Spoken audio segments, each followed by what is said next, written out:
It is going to be chaotic here. This is going to be probably the last video that is filmed in this house. We are moving officially, completely on Saturday. So I'm a frazzled mess, but it's fine. Let's chat about what I read in the month of May. Now, May was my birthday month, so I did try and read a couple little, I say a couple, I literally read like one birthday kind of themed book, but that's fine. It's fine.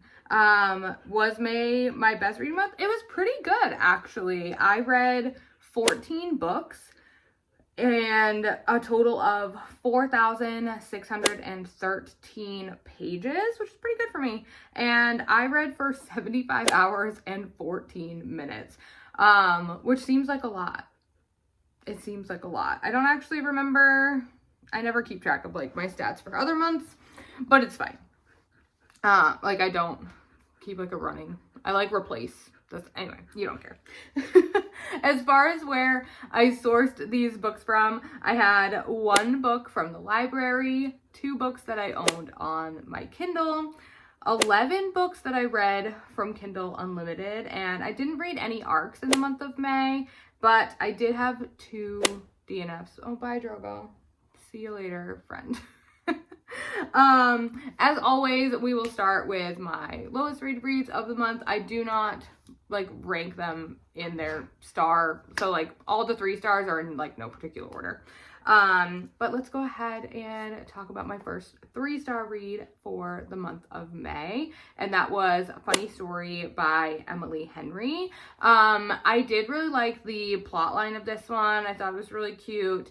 It just wasn't, I don't think, as well done as some of her other books. So I did give it 3 stars. I did like the banter between the characters. I loved that the plot seemed very unique to me. If you haven't heard A Funny Story, basically, she is engaged and gets broken up with because he falls in love with his best friend. And the best friend that's now dating her now ex-boyfriend and her become roommates, basically. She gets kicked out of the house that he lives in, and the new girlfriend moves in, and then she doesn't have anywhere to go, so she moves in with her ex's new girlfriend's ex. Hopefully that makes sense. But it was a really cute setup. I really enjoyed it. And then basically the now exes send them a wedding invitation, and so they decide to kind of like pretend like they're in a relationship. So it's like low-key fake dating, but like not totally.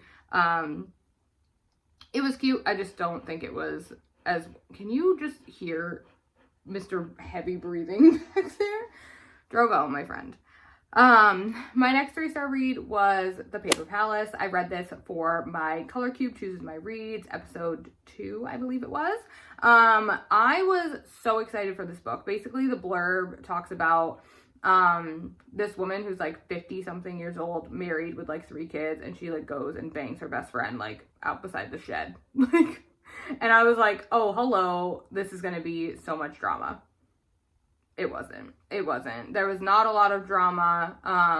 It was just kind of like a lot of promise in the blurb, but not enough delivery, I felt. So unfortunately, this one got 3 stars, which is still an average book for me. Like if I finish a book, it's 3 stars, like pretty much automatically.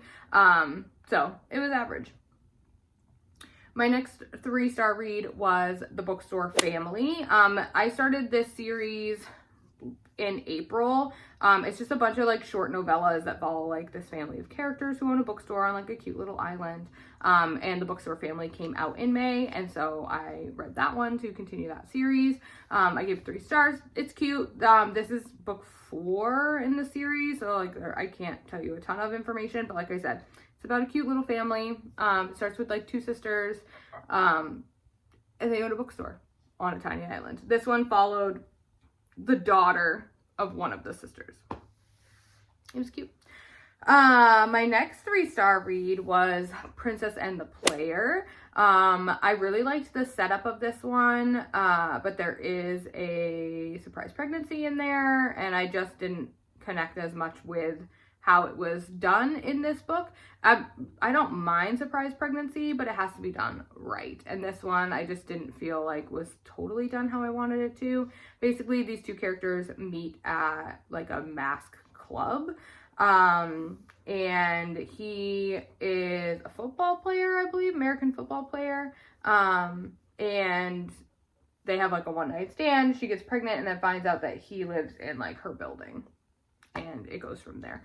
I just felt like the relationship wasn't developed quite enough for me to buy into the surprise baby. Overall, not bad though. And this is book 2, Strangers in Love duet, I think is what it is. I'm pretty sure it's going to be a duet because there's 2 books out and I don't think she's released another book in a while. So I'm guessing it's a duet. And I really liked the first book, which this one was Princess and the Player. What was the other one? I don't remember. Anyway, they were cute. I liked the first book better. Next, I read Playing the Game. This one was a soccer. She plays soccer, and he like owns the team that she plays on, or he owns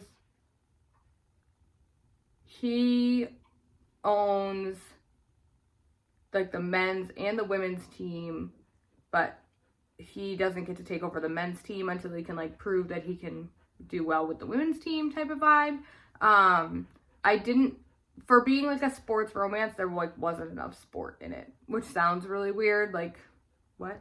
But I felt like it was missing a little bit of that. So 3 stars, overall good. It is book 1 in a series, and I believe all of the female main characters in that series play on that same soccer team. So a little bit of a different vibe where she's the sports person versus him, which I think is fun. All right, so that concludes all of my 3-star reads for May. Let's talk 4 stars. I had 4. The first one that I had was Say You'll Remember Me by Abby Jimenez. This was actually pretty much my first ever Abby Jimenez book. I did read one like super short novella, like I think it was a Valentine's Day one, or it might have been a Christmas one. I don't remember. But it was part of like one of those Amazon series. Anyway, so this was kind of like my first real Abby Jimenez book. Definitely check your trigger warnings. I really felt like the power of this couple's relationship came in how they dealt with the external stuff that was going on. At times it did feel a little bit like not that she expected him to, but it was, the reason it wasn't a 5-star was because I did feel like it was a little bit one-sided. At some points, I did feel like it was a little more like, you have to give up your thing because I won't give up mine. And I get that. I totally understand the dynamic and like what was going on. It just felt a little less compromise for me and a little more like, do it or we won't be together. And I didn't totally love that aspect of it. But overall, it was really good. Very emotional. Definitely lots of tears.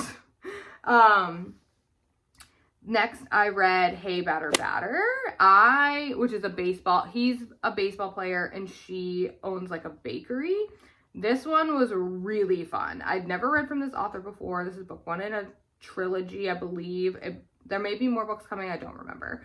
But I had a great flipping time. It was also shorter. I believe it was under 300 pages, so I read it super fast and I had a blast with it. I really enjoyed their banter. I thought it was really, really cute. And I definitely will continue this series, no doubt. My next 4-star read was Birthday Girl. I decided to read Birthday Girl to celebrate my 35th birthday, which was on May 4th. And I also had this book on my 25 books to read in 2025 because I knew that I wanted to read it for my birthday. I didn't actually read it on my birthday. I started it on my birthday, but I didn't get very far. because we started like ramping up with our move and all of that stuff. And so our weekends have just been a total shit show, but it's fine. I can't wait to see what June's stats look like because I don't feel like I've read like anything, but it's fine. In Birthday Girl, we are following our female main character who is dating this guy, and her and him move in with his dad. And then she catches her boyfriend cheating and he moves out and she continues living with her ex-boyfriend's dad. I don't know what it is lately. I feel like I've been reading a lot of age gaps. Do y'all feel that? Like Birthday Girl, I read older. I read June 1st. June 1st was a little bit of a different scenario versus like older. And this one, but age gaps everywhere. They're all over the place. We're going to talk about another age gap in a little while anyway, but the banter between Pike Lawson and her was so good. I really enjoyed their playfulness and like how they interacted with each other. And it made the age gap I don't want to say believable, because I do believe that people can date people of different ages. Like I'm not saying that's not a thing. But sometimes it becomes like icky and I'm not into it. But I liked Birthday Girl. I thought it was really good. 4 stars. And my last 4-star read was Final Offer. This is book 3 in the Dreamland Billionaires series and arguably might have been my favorite. I think I gave book 2 3 stars. Hold on. Let me go check. I have my computer because I can't remember anything, let alone what I've been reading. I feel like I gave all of the books in this series 4 stars, but I think I might have given book 2 3 stars. I definitely don't think book 2 was my favorite. I know book 2 wasn't. Yeah. I gave book 1 and book 3 4 stars. I believe that book 3 was my actual favorite. And then book 2 was a 3-star. In this one, we are following, I'm pretty sure he's the youngest brother. And so, backtrack. The Dreamland Billionaire series, it follows the Kane brothers. There's 3 brothers, and they basically are heirs to like a fictional like Disneyland. Like there's parks, there's movies, like all those types of things. It's very much Disney. And in order for each of them to get their portion of their inheritance, they have to do a special task that their grandfather has given them. And so for book 3, his task is that he has to go sell their lake house, like the lake house that they always visited growing up. And so when he gets there, he finds out that the girl he was in love with when he was younger lives there with her daughter. He is dealing with alcoholism for sure. And part of the reason they broke up originally was because of his substance abuse. And so he shows up there. She wants nothing to do with him. The child is not his, just to preface that. The child is not his, so it's not like a secret baby or like a whatever. The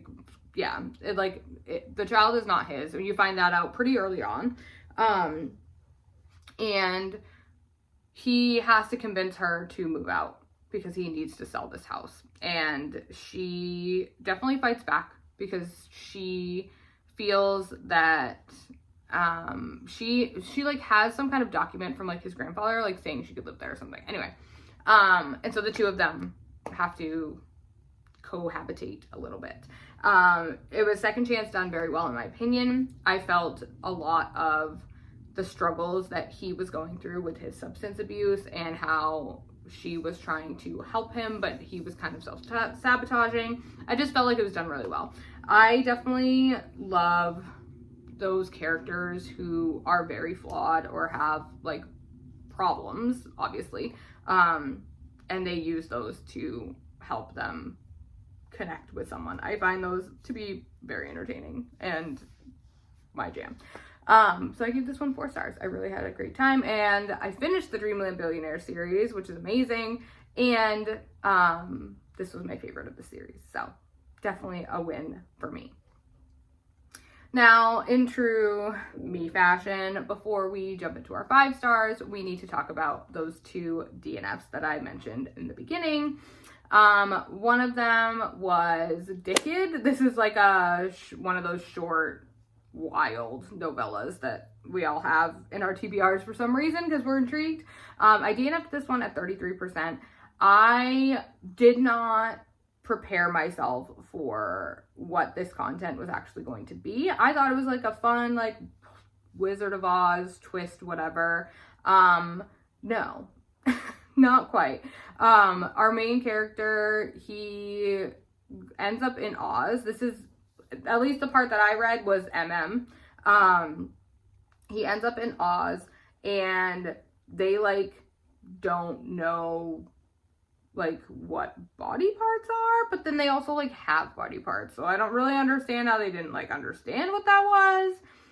And then, like, he's getting it on with Glenn, who's, like, the Glenda, like, Glenn, and, like, the Munchkins are, like, cheering them on outside, and I was like, I can't. It's too far for me, too much. So I DNF'd this one at 33%. It's fine. It was a wild ride. Anyway, my second DNF was Welcome to the Dark Side by Gianna Darling. I DNF'd this one at 49%. I was just really struggling with the age gap in this one.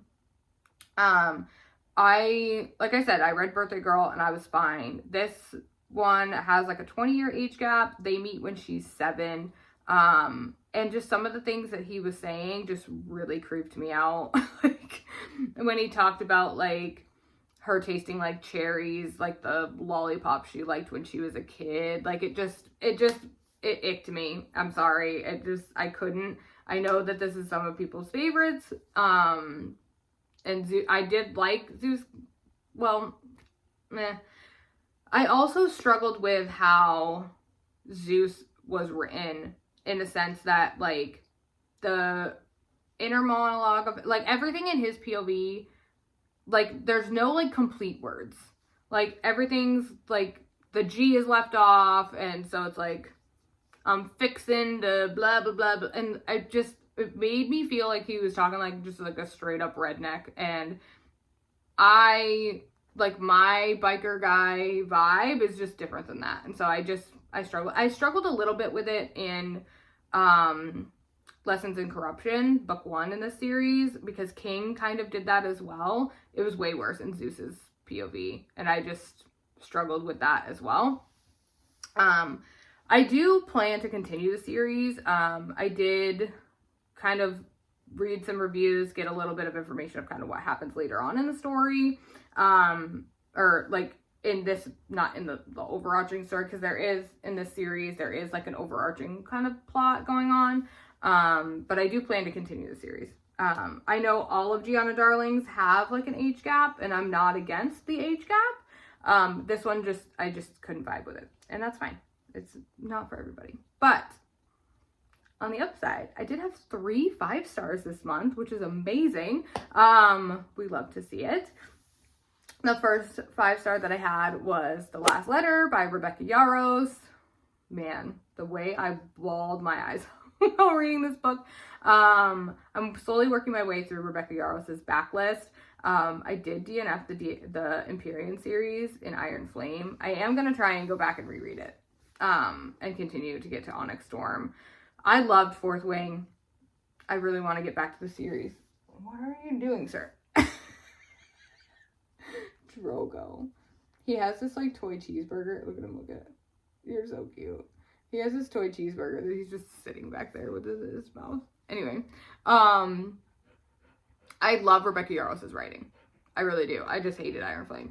But this book, so good. So good. I loved the, like, letters, the military, just bravo. So good. 5 stars for sure. The next 5-star read that I had was Shield of Sparrows by Devney Perry. This is Devney Perry's fantasy debut, and it was so good. I binged the crap out of it. I definitely felt like this was a fantasy romance that was, the world building was really digestible.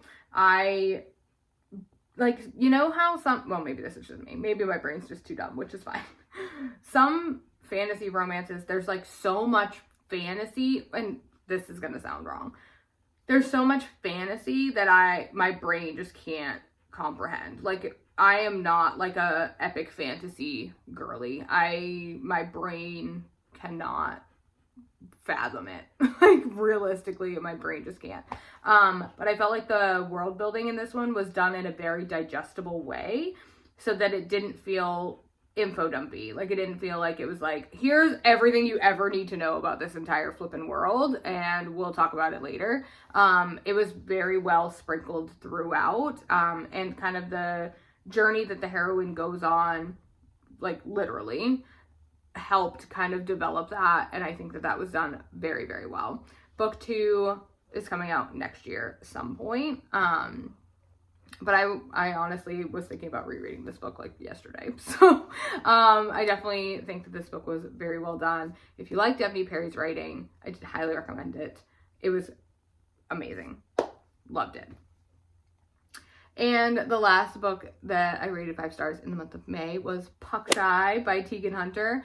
It's weird because I don't even really remember the plot of this. I really don't. That's how you know that it's 5-star vibes. You're just like, yeah, 5 stars, 100%. But then you're like, I also don't know anything that happened. Oh, I kind of do.